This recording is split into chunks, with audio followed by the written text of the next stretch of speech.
Hi mga ka-MK, a day in my life as a mom of two boys living in Batangas. Hey guys, Mrs. Samanthiza, back again with another mini vlog! Today's ganap nga, samahan nyo ako at magpapa-opera ako at ano nga bang ipapa-opera ng Mami MK nyo? Dahil medyo maaga nga ang lakad ng Mami MK nyo, maaga rin ako nag-prepare ng breakfast ng mga junakis ko. At dahil hindi ko nga sila pwedeng isama doon, na nga lang din at walang pasok ang Kuya Cray namin, kaso nga maaga pa rin siyang nagising. Dahil nararamdaman niya na iiwan ko nga sila ni Kit Kit. Ito mga anak kong to, kala mo naman matagal akong mawawala, maghapon lang naman. So alam nyo mga ka-MK, feeling ko mag-a-abroad ako ng mga oras na yan. First time ko sila ang iiwan talaga maghapon. Ko ha, kung ako lang talaga yung nakakaramdam nito o kayo din. Kaya minsan nakakagilting umalis nang hindi kasama ang mga bata. Medyo maaga pa naman niya mga oras na yan, nagkape muna ako bago maligo.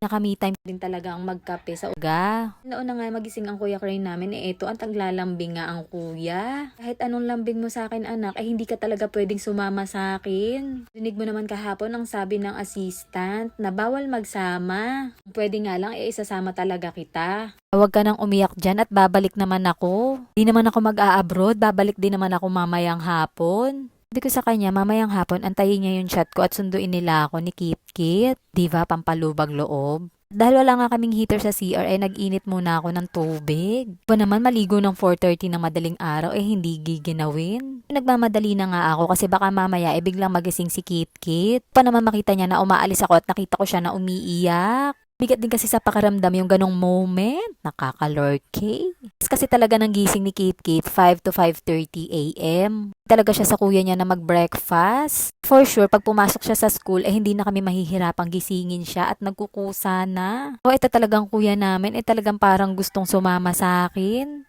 Ko nga matulog muna siya doon at tabihan si Kit Kit para hindi magising. Mabilis nga lang ako naligo. After ko maligo, nag-skincare na din ako. Hindi talaga nakakalimutan yan kasi yan na rin yung pinaka-makeup ko pag umaalis. Ko na nga rin maligo niyan kasi after ng operation ko, bawal na magbasa-basa. Na nga rin ako nag-prepare sa CR kasi pag sa kwarto pa, talagang magigising ang Kit Kit namin. Kukumute nga lang ako at wala pang sasakyan sa mga oras na yan, nagpahatid na ako sa pinsan ko sa sakayan. Di ba kung maglalakad ako, nakakatakot at napakadilim sa daan. Nga lang ako papunta sa pupuntahan namin at hindi na ako nagpahatid sa isa kong pinsan. Sabi ko, kung magigising man si Kit Kit, magpapahatid ako hanggang doon. At least alam ni Kit na aalis ako at hindi siya umiyak masyado. Tulog pa nga siya nung umalis ako, for the jeep ang Mami MK nyo. Nga, chinecheck ko ang sarili ko kung okay ba kasi hindi ko na na-check nung umalis ako at nagmamadali nga. Hindi nga ako nag-breakfast at nag-coffee lang ako, naghanap ako ng pwede kong makain sa sasakyan. Kung nga muna dito sa 7-Eleven kung anong breakfast nila. Napakaaga pa nga, akala ko walang tao dito sa 7-Eleven, yung pala nandito sila sa gilid. Nakakaloka, nagulat tuloy ako. Hindi ko nga bet yung mga pagkain at may extra time pa naman ako, sa McDo na lang ako bibili. Sure, sa McDo, mabibili ko ang gusto kong kainin.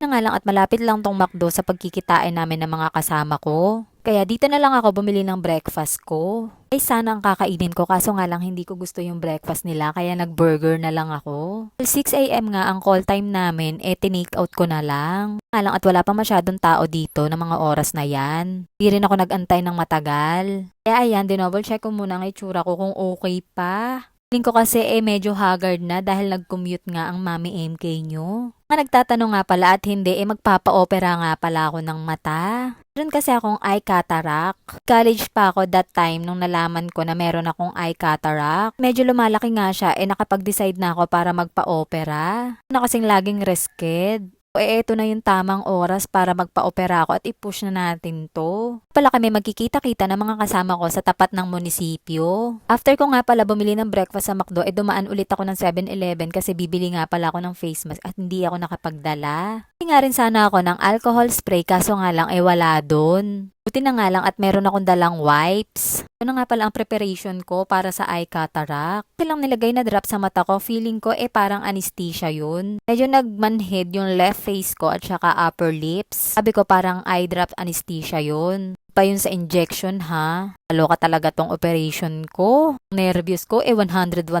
ata. Buti na lang at kinaya ng Mami MK nyo ang operation. Strong yarn. Alam nyo, grabe nung nakita ko yung operation room nila. Level talaga yung kabang nararamdaman ko. Kung nagdadasal ako hindi ko matuloy-tuloy sa sobrang kaba. Totoo lang parang gusto ko nga mag-back out niyan. Lalo na nung nilagyan nila ako ng anesthesia. God, para akong hihimatayin. Madali naman yung operation, wala pa yatang 15 minutes, tapos na. Talaga ako naloka nung nilagyan nila ako ng anesthesia sa mata. Ba naman tusukan sa mata ng ganong kalaking pang-inject, hindi ka nenervyusin. Pero dahil gusto ko nga matapos na tong operation na to, tiniis ko na lang yung sakit. Para din naman sa akin to.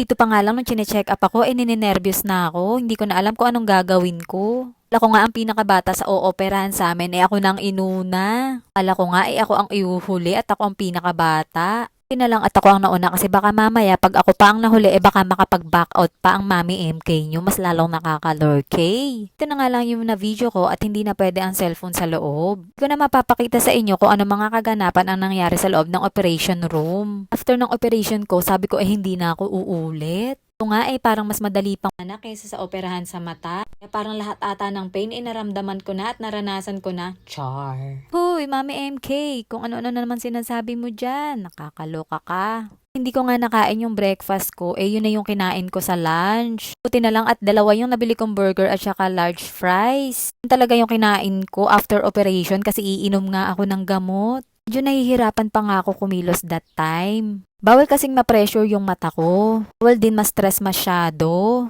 Ultimo pagkain ko, nahihirapan akong ngumuya.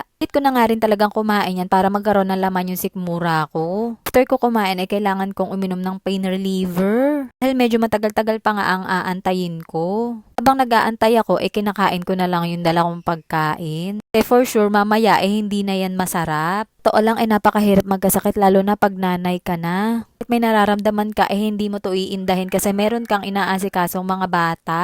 For sure, relate na relate ang mga kapwa ko nanay dyan. Alam kong hindi ako nag-iisa. Tapos ko nga nagpasundo na lang ako sa mga pinsan ko at sabi ko isamang mga bata. Na nga rin pala mismo ang bumili ng mga gamot ko. Kailangan ko rin bumili ng mga vitamins. Mamaya magkamali pa ng bili masayang lang. So nga at dahil bawal ako magbuhat, dyan muna si Kitkit sa likod. Baka mamaya madali pa nila ang mata ko lalo nang sumakit.